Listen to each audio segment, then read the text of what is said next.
man. That's so embarrassing. But Oh it's my great because God. it balances you out. I don't know if you're a Libra. Are you a Libra? Virgo. So you're a Virgo. So it's almost the same thing. It's very close in Yeah. signs. It's equalization. Two different hands. Holding one holds a steak knife, the other one holds a butter knife. You know what I mean? Yeah. It kind of balanced me off, It creates like an equilibrium, you know. Mind, body, and so science is for the mind, um, comedy is for the body, and music is for the soul. So it's like a trichotomy. With sound.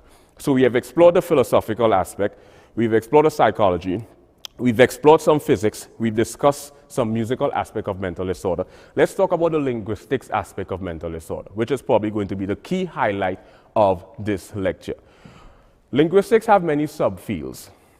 You have phonetics, phonology, morphology, syntax, semantics. Two contrasting images that somehow this artist's creativity allowed him to juxtapose these two disparate objects in a cohesive kind of way. Object, or any sound that is created from a force, an already established fundamental force.